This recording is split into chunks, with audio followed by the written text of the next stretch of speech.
are, Betty. Oh, hello, Mrs. Morton. What on earth are you doing in this dark room by yourself? Mrs. Morton, may I speak with you a moment? Of course, dear. But why aren't you with the others in the laboratory? That place frightens me. Oh, it's not that bad. Although I admit it's a bit gloomy. And that horrible mechanical man. I can't stand to look at it any longer. You're overwrought, Betty, dear. There's nothing horrible about a mechanical man. Frank has been working on it for 2 years now. And Jim has been helping him for a year. I know, Mrs. Morton. And I don't approve of James going any further with this experiment. But why, dear? Oh, I know it's silly of you to feel this way. But not everything looks so weird. Haven't you ever felt that something is going to happen to you? Something you know is going to be terrible? Yet you can't explain what that something is. Are my family still around? I don't know. But somehow I have a feeling I'll never marry him. Why, Betty, I've never heard you talk this way all the time I've known you. The wedding day set for tomorrow? Yes, but... Oh, Mrs. Morton, you don't suppose anything has happened to James, do you? I mean, could anything possibly go wrong with the experiment tonight? Of course not, dear. What is it, Betty? I don't know. I just can't stand to have a mechanical man look.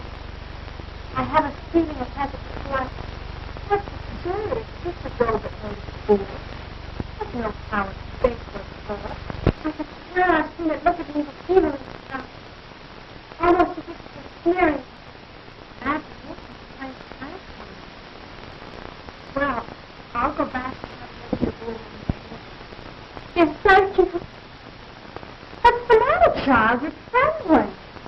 Oh, I'm sorry. I'll be all right. Honestly, I will. You go on back, and I'll be down short.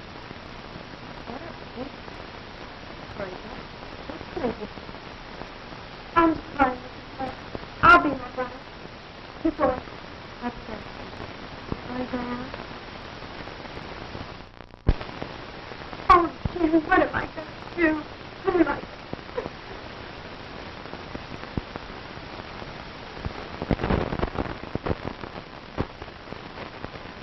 There we are. Mm-hmm. Now that should be just about it. Gee, Pop, will you work now?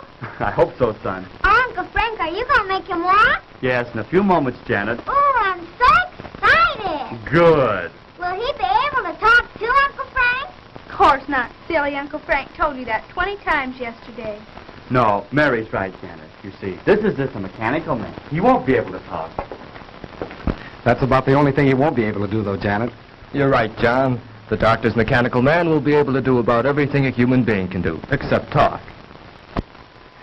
How do you feel now that your work is now completed, Frank? Wonderful, Jane. And I want to thank all of you for standing by me. You've all been a great help. And without you, I don't know what I'd have done. Well, it isn't every day that one has a distinguished brother who invents a mechanical man.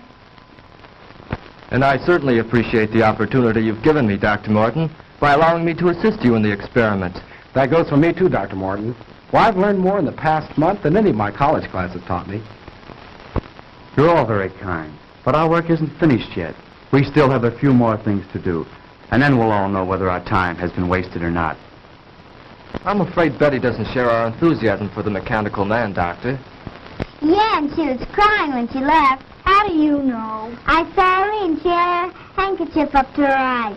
Crying? No, what on earth for? The girls are right, Dr. Morton. My sister seems to feel there's something wrong in what we're doing. But that's foolish. There's nothing to be afraid of. I know, Dr. Morton, but Betty is a very sensitive girl. She feels that we're exceeding our limits. I'm sure she'll feel differently when she sees the results. Perhaps I'd better go to her. No, James. I know my sister pretty well. It'd be better to leave her alone for the time being. When are you going to time out, Pop? Patience, son. Patience. Now, so hand me that iron, John. This one? Right. Mm-hmm. Won't be long now. When do you think you can try it out, Frank? Just as soon as Mrs. Morton returns. By the way, James, where's Betty? She went upstairs a few minutes ago, Dr. Morton. Said she had a headache. Gosh, she's going to miss all the excitement. Well, when we're ready, you can go get her, Barry. You bet I will, Pop. Oh, hi, Mom. Hello, Barry. Have you seen Betty, Mrs. Morton? Yes, I just left her. She said she'd be up in a minute. They were just telling us Betty disapproves of our experiment. Oh, I think the storm has her on edge. She was much calmer when I left. Is there anything I can do? No, James. It's just a case of nerves, I think. Anyhow, let's give her a few more minutes alone. Well, if you think we should. We're just about finished, Madge. Won't it be wonderful to see a mechanical man move around, Mary? I suppose you'll let him help you do the dishes. I think your uncle would like that better than I would, Janet. Sometimes think that's why you invented a mechanical man. Oh, now, Madge. Well, you do hate doing little odd jobs, Frank.